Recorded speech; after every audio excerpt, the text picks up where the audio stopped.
اور پھر اپنے چاروں اور آواز لگائی، اے لوگو آؤ اور مجھ سے یہ بت خریدو جو بے جان ہیں اور نفع اور نقصان نہیں پہنچا سکتے۔ بتوں کے ساتھ آپ کا یہ سلوک دیکھ کر بت پرست لوگوں کے لیے بہت ہی توہین کی بات تھی۔ لوگوں نے آپ کے چچا سے شکایت کی اور آپ کے چچا نے آپ کو سمجھایا کہ اس طرح سے نہ کیا کرو۔ پھر ایک دن ابراہیم علیہ السلام نے اپنے چچا سے کہا کہ اے چچا جان، آپ بے جان بت بناتے ہیں جو نہ تو کسی کو نفع دیتے ہیں اور نہ ہی کسی کو نقصان دیتے ہیں۔ آزر نے چونک کر کہا، کیا تم ہمارے بتوں کے خلاف ہو؟ آئندہ ایسی باتیں نہ کرنا ورنہ تمہیں سزا ہو جائے گی۔ اس طرح حضرت ابراہیم علیہ السلام لوگوں سے مخاطب ہوئے اور لوگوں سے کہا کہ عبادت اور سجدے کے لائق نمرود نہیں ہیں اور نہ ہی یہ بے جان بت ہیں جو نہ ہی تو بولتے ہیں، نہ ہی تو سنتے ہیں اور نہ نفع دیتے ہیں اور نہ نقصان۔ عبادت کے لائق صرف اللہ تبارک و تعالیٰ کی ذات ہے، جس نے پوری دنیا کو بنایا، جس نے ہم انسانوں کو پیدا کیا۔ حضرت ابراہیم علیہ السلام کی یہ ساری باتیں نمرود تک پہنچیں۔ نمرود نے اپنے لوگوں سے پوچھا کہ یہ کون نوجوان ہیں؟ درباری بولے کہ اس کا نام ابراہیم ہے اور وہ آزر کے گھر پہ جوان ہوا ہے۔ نمرود نے اپنے غلاموں کو حکم دیا کہ ابراہیم کو میرے پاس لے کر آئیں۔ نمرود کے لوگ حضرت ابراہیم علیہ السلام کے پاس پہنچے اور نمرود کی بات حضرت ابراہیم کو بتائی تو حضرت ابراہیم علیہ السلام نمرود کے دربار پہنچے۔ نمرود نے حضرت ابراہیم علیہ السلام کو کہا کہ تم جس خدا کی بات کرتے ہو وہ خدا کون ہے؟ تو حضرت ابراہیم علیہ السلام نے فرمایا، خدا وہ ہے جو لوگوں کو زندگی اور موت دینے کی قدرت رکھتا ہے۔ نمرود نے کہا، یہ تو میں بھی کر سکتا ہوں۔ نمرود نے ایک ایسے شخص کو جیل سے آزاد کروایا جس کو سزائے موت ہو چکی تھی اور ایک ایسے شخص کو سزائے موت دی جو بے قصور تھا۔ پھر نمرود بولا، اب کہو، میں بھی تو جس کو چاہوں زندگی بخش دوں اور جس کو چاہوں موت دے دوں۔ میرے خدا ہونے پہ تجھے کیا شک ہے؟ حضرت ابراہیم علیہ السلام نے فرمایا کہ جس کو تم نے قتل کیا ہے اس کو زندہ کر کے دکھاؤ۔ اور پھر فرمایا، میرا خدا سورج کو مشرق سے نکالتا ہے اور مغرب میں غروب کرتا ہے، تو اسے مغرب سے نکال کے دکھا۔ نمرود سے اس سوال کا جواب نہ دیا گیا اور وہ شرمندہ ہو گیا۔ اس وقت حضرت ابراہیم علیہ السلام کی والدہ نے کہا، اے بادشاہ سلامت، مجھے حکم دیں کہ میں ابراہیم کو اپنے ساتھ لے جاؤں کیونکہ اس وقت یہ ناسمجھ ہیں۔ آزر نے کہا کہ اے بادشاہ سلامت، آپ ہمیں ابراہیم علیہ السلام کو اپنے ساتھ گھر لے جانے کی اجازت دیں۔ میں اس کی ضمانت دیتا ہوں کہ یہ آپ کے خلاف اور بتوں کے خلاف کوئی بات نہیں کرے گا۔ نمرود نے کہا کہ میں تمہاری خاطر اس کو بھیج دیتا ہوں، لیکن اس نے آئندہ کوئی ہنگامہ کھڑا کیا تو میں اس کو زندہ جلا دوں گا۔ حضرت ابراہیم علیہ السلام کا دین مضبوط تھا۔ گھر آ کر اپنے چچا کو کہنے لگے کہ اے چچا جان، آپ ان بتوں کو پوجا کرتے ہیں جو نہ ہی تو بولتے ہیں، نہ ہی تو سنتے ہیں اور نہ ہی کسی کو نقصان پہنچاتے ہیں اور نہ ہی کسی کو فائدہ دیتے ہیں۔ آپ اس کو خود بناتے ہو، خود پوجتے ہو۔ آزر یہ بات سن کر غصے میں آیا۔ آزر کہنے لگا، اے ابراہیم، میرے گھر سے نکل جاؤ۔ حضرت ابراہیم اپنے چچا کے گھر سے نکلے اور کہنے لگے، اے چچا، آپ نہیں مانتے تو نہ مانیں، میرا خدا سچا ہے اور میں اپنے رب سے ڈرتا ہوں اور میں اپنے دین سے نہیں پھروں گا۔ حضرت ابراہیم علیہ السلام نے اپنے چچا کے گھر سے نکل کر اپنے رہنے کی جگہ بنائی اور اللہ تبارک و تعالیٰ کی عبادت کرتے رہے اور لوگوں کو ان بتوں کی گمراہی سے بچانے کی کوشش کرتے رہے۔ ملک بابل کے لوگ ہر سال ایک عید منایا کرتے تھے اور بتوں کو اکٹھا کر کے پوجتے تھے اور اپنی روایات کو انجام دیتے تھے اور پھر شہر سے باہر چلے جاتے تھے۔ پھر کچھ یوں ہوا کہ وہ اپنے بتوں کو چھوڑ کر شہر سے باہر چلے گئے اور حضرت ابراہیم علیہ السلام شہر میں اکیلے رہ گئے۔ حضرت ابراہیم علیہ السلام نے دیکھا کہ بت خانے میں کوئی نہیں ہے، بت خانے کا محافظ بھی نہیں ہے۔ حضرت ابراہیم بت خانے پہنچے تو بت خانے کو بہت ہی شان و شوکت سے سجایا گیا تھا۔ پھر حضرت ابراہیم علیہ السلام اپنے ساتھ کھانا لے کر آئے تھے۔ آپ نے کھانا ان بتوں کے آگے رکھا اور کہا کہ یہ کھانا کھاؤ۔ تو حضرت ابراہیم علیہ السلام نے فرمایا کہ تم بولتے کیوں نہیں ہو؟ کھانا کیوں نہیں کھاتے؟ کھانا تو تمہارے آگے رکھا ہوا ہے۔ دوسری بار پھر ایسا ہی کہا کہ کھانا کھاؤ، لیکن بتوں کی طرف سے کوئی جواب نہ آیا۔ حضرت ابراہیم علیہ السلام نے اپنی کلہاڑی اٹھائی اور ایک طرف سے تمام چھوٹے بتوں کو توڑ دیا۔ ایک بڑے بت کو چھوڑ کر اس بت کے کندھے پر کلہاڑا رکھا اور بت خانے سے چلے گئے۔ جب شہر کے سارے لوگ واپس آئے اور بت خانے پہنچے تو تمام بت ٹوٹ چکے تھے۔ ایک بڑا بت صحیح سلامت موجود تھا۔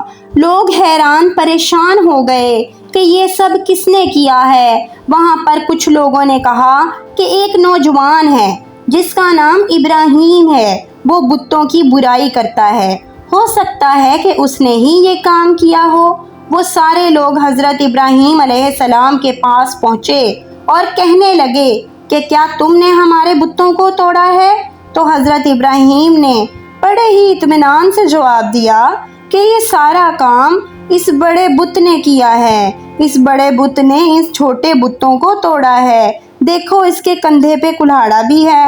وہ لوگ کہنے لگے کہ یہ بت کیسے توڑ سکتا ہے؟ یہ تو پتھر کا بنا ہوا ہے، وہ نہ تو بول سکتا ہے۔ بس اتنا ہی کہنا تھا کہ حضرت ابراہیم نے فرمایا کہ بالکل صحیح کہہ رہے ہو، یہ بول نہیں سکتا، بولنا تو دور کی بات ہے۔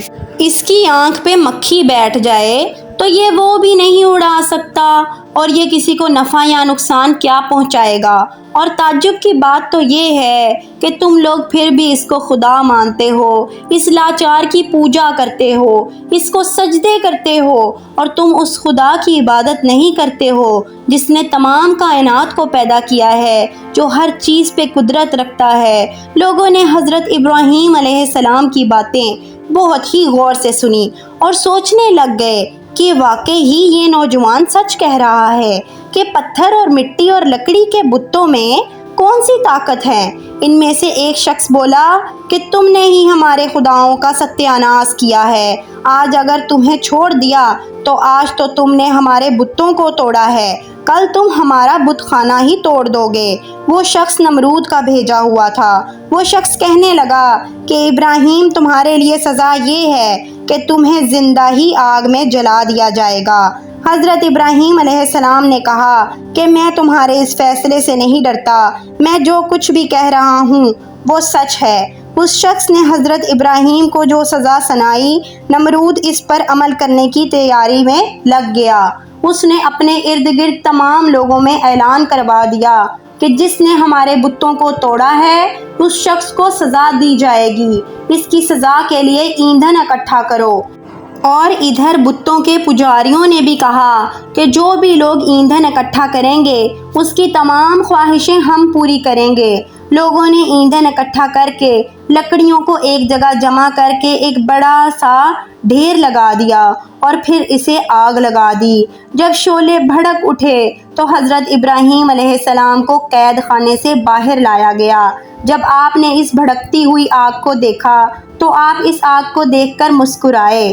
حضرت ابراہیم نے اس مینار کو بھی دیکھا جو میدان سے کچھ ہی دوری پر تعمیر کیا گیا تھا، جس میں ایک خوبصورت کمرہ تھا، جس کمرے میں نمرود کے ساتھ اس کے وزیر اور بشیر بیٹھے تھے۔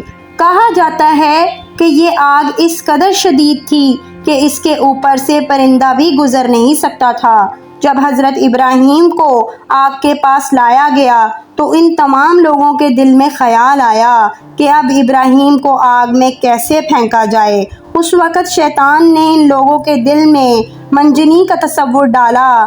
حضرت ابراہیم کو منجنی کے ذریعے اس آگ میں پھینکا گیا۔ اس وقت زمین نے اللہ پاک سے کہا کہ اے پروردگار، مجھ پر سوائے ابراہیم کے تیری عبادت کرنے والا اور کوئی نہیں ہے، کیا تو راضی ہے کہ اس آگ میں تیرے اس بندے کو جلا دیں؟ فرشتوں نے کہا کہ اے پیارے اللہ، زمین پر وہ واحد بندہ ہے جو تیری عبادت کرتا ہے، وہ لوگ اسے جلا دیں گے۔ تو اللہ تبارک و تعالیٰ نے فرمایا کہ اگر میرا بندہ مجھ سے مدد مانگے گا تو میں اس کی ضرور مدد کروں گا۔ اس وقت آپ نے فرمایا حسبنا اللہ و نعم الوکیل۔ اس وقت حضرت جبرائیل علیہ السلام نے حضرت ابراہیم سے ہوا میں ملاقات کی جب وہ منجنیق سے جدا ہو چکے تھے، اور فرمایا اے ابراہیم، کوئی حاجت مجھ سے ہے؟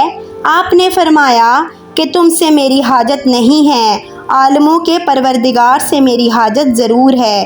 پھر خدا نے وحی کی اور خدا کی وحی سے یہ آگ سرد ہو گئی، اور وہاں حضرت جبرائیل علیہ السلام آپ کے ساتھ گفتگو میں مشغول ہوئے۔ ان کے چاروں طرف گل و لالا پیدا ہوئے۔ کہا گیا ہے کہ جب آگ جل رہی تھی تو چھپکلی اس پہ پھونک مارتی تھی اور مینڈک اس پہ پانی لا کر ڈالتا تھا۔ جب آپ نے آگ کو وحی دی کہ سرد ہو جا تو دنیا میں 3 دن تک آگ میں گرمی نہیں رہی تھی۔ اللہ تعالیٰ نے حضرت ابراہیم کو اتنی بڑی آگ سے محفوظ رکھا۔ یہ سارا معاملہ دیکھنے کے بعد نمرود نے حضرت ابراہیم سے کہا کہ نوجوان، تعجب ہے کہ تمہارا اثر آگ پر بھی چلتا ہے۔ تو اس پہ حضرت ابراہیم علیہ السلام نے جواب دیا کہ یہ سب میرے اللہ کی قدرت ہے۔ نمرود حضرت ابراہیم علیہ السلام کی اس عظمت کو آنکھوں سے تو دیکھ چکا تھا، لیکن اس نے پھر بھی آپ کی باتوں کو تسلیم نہ کیا۔ نمرود کو خوف ہوا کہ لوگ حضرت ابراہیم پر ایمان نہ لے آئیں۔ نمرود نے حضرت ابراہیم کو شہر سے باہر جانے کا حکم دیا۔ حضرت ابراہیم علیہ السلام ان بے دل لوگوں کے ساتھ خود بھی رہنا نہیں چاہتے تھے۔ حضرت ابراہیم نے اپنی بکریاں اکٹھی کیں اور آپ کے پاس بہت سی بھیڑ اور سامان بھی تھا جس کو لے کر آپ شہر سے باہر نکلے۔ نمرود نے حکم دیا کہ آپ سے بھیڑ بکریاں اور سارا سامان بھی لے لیا جائے۔ اس پر حضرت ابراہیم نے کہا تم مجھ سے یہ بھیڑ بکریاں اور یہ سارا سامان لینا چاہتے ہو تو جتنی عمر لگا کر یہ سب میں نے بنایا ہے مجھے میری عمر واپس کر دو اور مجھ سے یہ سب لے لو۔ جب بات بڑھ گئی تو یہ معاملہ نمرود کے ایک منصف کے پاس پہنچا۔ اس نے یہ ساری گفتگو سننے کے بعد فیصلہ حضرت ابراہیم کے حق میں دے دیا۔ تب آپ اپنی بیوی سارہ اور بھتیجے لوط کے ہمراہ بابل چھوڑ کر چلے گئے۔ اس کے بعد حضرت ابراہیم علیہ السلام نے نمرود کو دین کی دعوت دی، لیکن اس نے کہا کہ میں تمہارے خدا سے جنگ کروں گا۔ اس نے ایک دن مقرر کر لیا۔ اس دن نمرود بے شمار لشکر لے کر میدان میں آیا۔ ابراہیم علیہ السلام تنہا میدان میں کھڑے ہوئے۔ وہاں پر اللہ تبارک و تعالیٰ کے حکم سے اتنے مچھر ہوئے جس سے فساد طاری ہو گیا، اور مچھر لشکر والوں پر حملہ آور ہوئے۔ ان کے ناک، منہ، کان میں گھس گئے اور نمرود بھی رسوا اور شرمندہ ہو کر واپس آیا، لیکن پھر بھی ایمان نہ لایا۔ تو اللہ تبارک و تعالیٰ نے ایک کمزور مچھر کو حکم دیا کہ اس کے دماغ میں گھس جائے اور اس کا دماغ کھا جائے۔ وہ اس قدر بے چین ہوا کہ اس نے لوگوں کو اکٹھا کیا اور کہا کہ اس کے سر پر ماریں، اس سے شاید اس کو کچھ سکون مل جائے۔ اسی حالت میں 40 سال گزر گئے، لیکن پھر بھی وہ ایمان نہ لایا اور اسی حالت میں مر گیا۔ ویڈیو آپ کو پسند آئی ہے تو اس ویڈیو کو لائک کریں اور اس کو شیئر کریں، اور مزید ایسی معلوماتی ویڈیوز کے لیے ہمارے چینل کو سبسکرائب کر دیں۔